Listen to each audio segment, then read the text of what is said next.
Hello everyone, happy to see you, and thanks organizers for inviting me here. So today we will start from curiosity, but curiosity in science.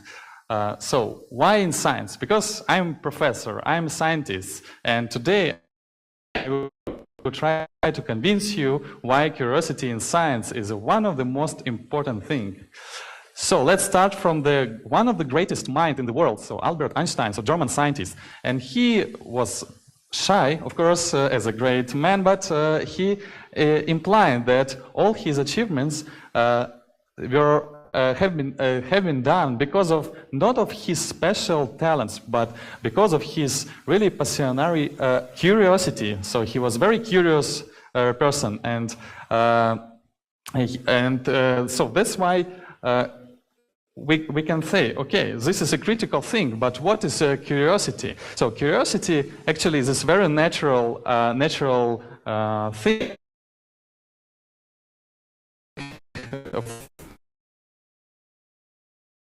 so not only for people, but also for animals, as you can see here. Yeah. So even your small animals, pets, cats, also are curious. Yeah, especially on the young age. And another thing, so you can think that curiosity is only kind of quality of of low age like people. So and after school, when you become an adult, you become boring and not curious. But this is not the truth. In science, only curious people will be successful.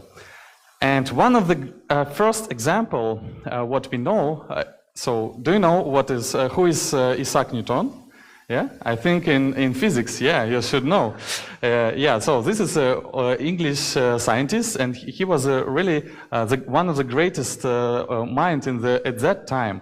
And he was actually thinking about gravity theory, because people at that time tried to describe motion of planets, sun, Earth, and all these things far away from the Earth. But then suddenly, when he was sitting under the tree, and apple just fell on his head, and he was said, "Oh, probably this is the same force of attracting force of apple to my head, the same as Earth is attracting to sun." And he actually, it helped him to develop the theory of the whole gravity. Doesn't matter. So where is it? In space or on the Earth? And now he should be very happy, because if he would see how his theory was developed. And now we have a lot of examples of application of his theory for satellites, for spacecrafts, for any application like ballistics, weapons, so many things. Yeah. Now we use these formulas everywhere. So this is one of the examples. So another example, how X-ray Röntgen analysis was discovered also by German scientists. Wilhelm Röntgen, and he was studying new type of radiation at that time. Nobody knew about this X-ray. What is this? And he invented the first gun shooting to some screen, and then he was curious, wow, if I put my hand on the way of this radiation, what I will see? And he observed very unique picture. Nobody saw bones through his skin, and he just observed what he observed. He observed what now every year, I think, all of us pass this diagnostics and look at our bones or chest. So we study our body non-invasively by this method, which was described by curiosity. So just more recent example, engineer Mr. Spencer from United States. So he was a very narrow specialist in radar engineering. Yeah, he was not a chief and cook. Maybe he cooked, of course, as all of us, but he was not professional in that way. He was professional in radar science.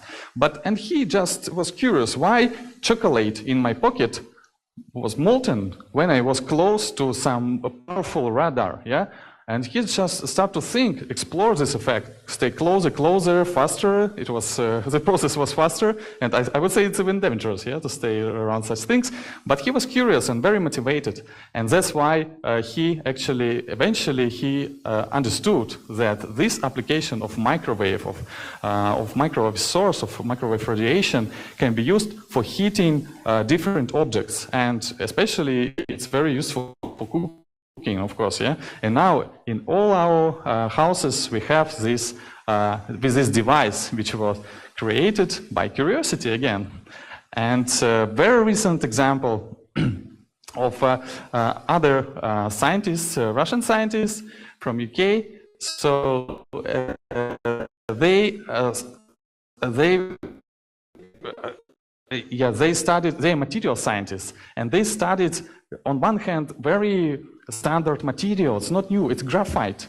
Everybody use it in your pen, yeah? So it's very simple material. And at that time, people understood, they knew that this is layered material. So layered means that your atoms are very tightly connected in plane, but between layers, they can be detached. But on the other hand, so many serious theoreticians, physicists told that it's impossible to have just one layer of atoms. This isn't unstable. They will be wrapped to some nanotube or whatever. So no chance. Just forget about two-dimensional material.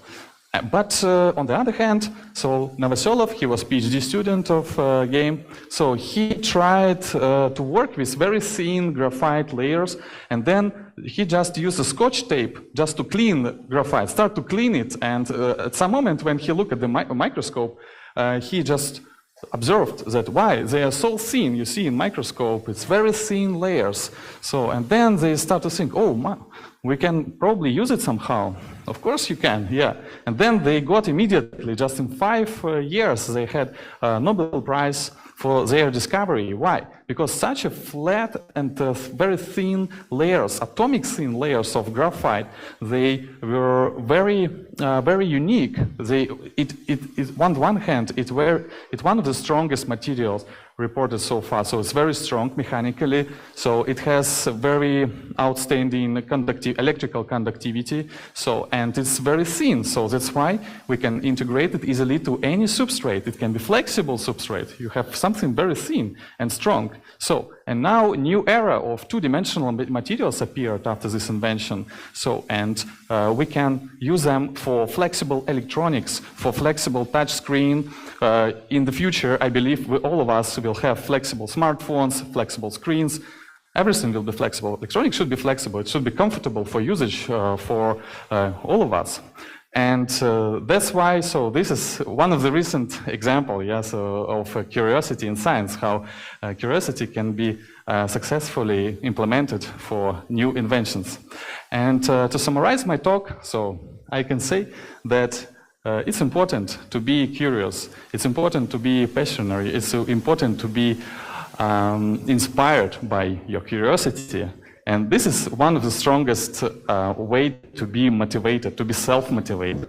Yeah? Nobody should motivate you. Your curiosity should motivate you for great inventions. So, and this will be really helpful for you to explore the world. So, thank you very much, and I hope that you will be some next great scientists who will do new inventions by curiosity. Thank you.